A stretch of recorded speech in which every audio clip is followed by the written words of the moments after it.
नमस्कार, श्री गणेशाय नमो नमः।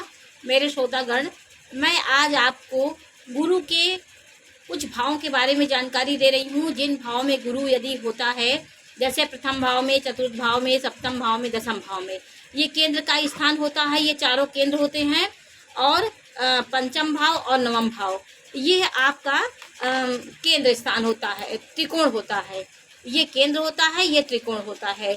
इन भाव में यदि आपका गुरु बैठा है उच्च का होकर के, मित्र राशि में बैठ करके, तो ऐसा व्यक्ति पवित्र स्थानों पे जाने का उसका मन होता है।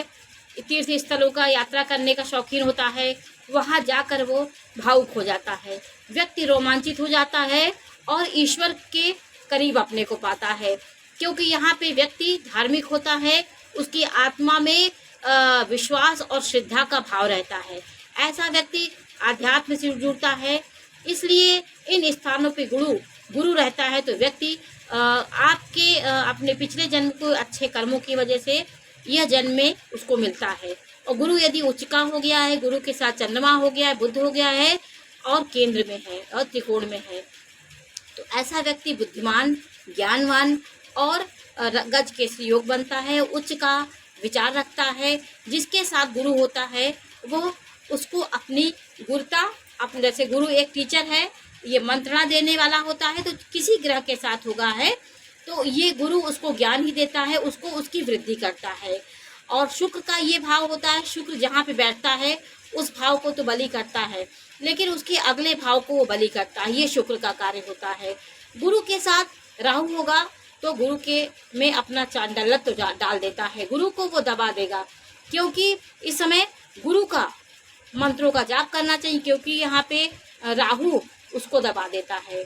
राहु दबा देगा तो उसकी अपनी षड्यंत्रकारी दिमाग उसके ऊपर डाल देगा और गुरु की गुरुता को, उसके ज्ञान को, उसके विवेक को वो हर लेता है। ये षड्यंत्र, ये राहु का षड्यंत्र होता है। यदि चंद्रमा के साथ गुरु रहता है तो वो चंद्रमा में गुरु की कल्पना डाल देता है। उसकी कल्पनाएं ज्ञान की ओर, विज्ञान की ओर और अच्छे की ओर उसकी कल्पनाएं होती हैं। और कल्पना गुरु के साथ बुद्ध होगा तो बौद्धिक क्षमता उसकी होती है। बोलने में उसके ज्ञान झलकता है, ज्ञान होता है। वाणी में ज्ञान का प्रभाव रहता है। अच्छी भाषा बोलता है, धार्मिक भाषा बोलता है, धार्मिकता के सिद्धांतिक होता है, सिद्धांत से चलने वाला व्यक्ति होता है, अपने मन के वेग से नहीं चलता है। यदि गुरु आपका बुद्धि के साथ हो गया तो व्यक्ति बौद्धिक क्षमता और ज्ञान का दोनों का सामंजस्य लेकर वो अपने जीवन को चलाता है।